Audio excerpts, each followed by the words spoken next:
Hi folks, this is Jay. Are you okay today? It's good to see you.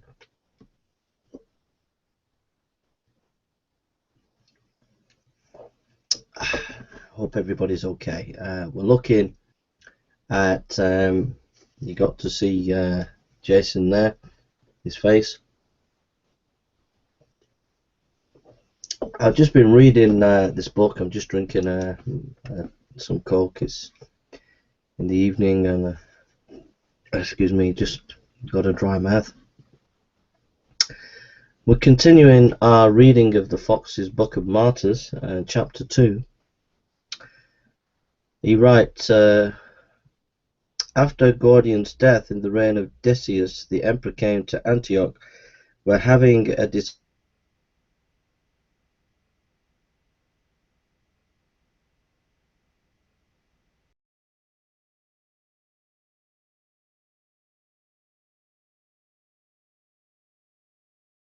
and then ordered him to sacrifice to pagan deities as an expiation for his offence. This being refused, he was committed to prison, loaded with chains, treated with great severities, and then beheaded together with these young men who had been his pupil. 251 AD.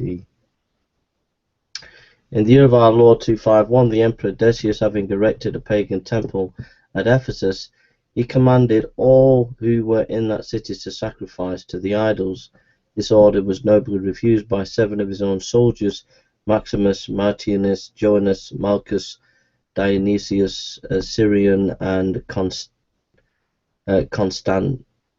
The emperor, wishing to win these soldiers to renounce their faith by his entreaties and lenity, gave them a considerable respite till he returned from an expedition. During the emperor's absence, they escaped and hid themselves in a cavern, which the emperor being informed of at this return, the mouth of the cave was closed up, and they all perished with hunger. Theodora, a beautiful young lady of Antioch, on refusing to sacrifice to the Roman idols, was condemned to the stews, that her virtues might be sacrificed to the brutality of lust. Didymus, a Christian, disguised himself in the habit of Roman soldier, went to the house, informed Theodora who he was, and advised her to make her escape in his clothes. This being effected, and a man found in the brothel instead of a beautiful lady, Didymus was taken before the president, to whom, confessing the truth, and knowing that he was a Christian, the sentence of death was immediately pronounced against him. Theodora, hearing her deliverer was likely to suffer, came to the judge, threw herself at his feet, and begged that the sentence might fall on her as the guilty person. But deaf to the cries of the innocent,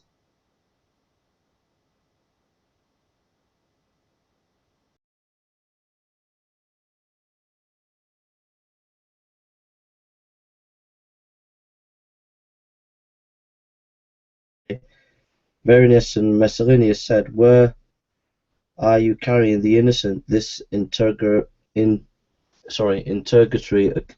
occasioned them to be seized, and all 3, after being tortured, were handed and killed. Excuse me.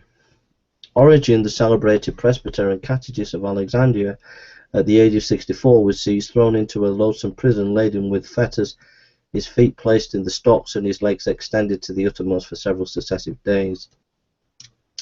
He was threatened with fire and tormented by every lingering means the most infernal imagination could suggest. During this cruel temporizing, the Emperor Decius died, and Gallus, who succeeded him, engaged in a war with the Goths. The Christians met with a respite. In this interim, Origen obtained his enlargement and retiring to Tyre. He there remained till his death, which happened when he was in the 69th year of his age.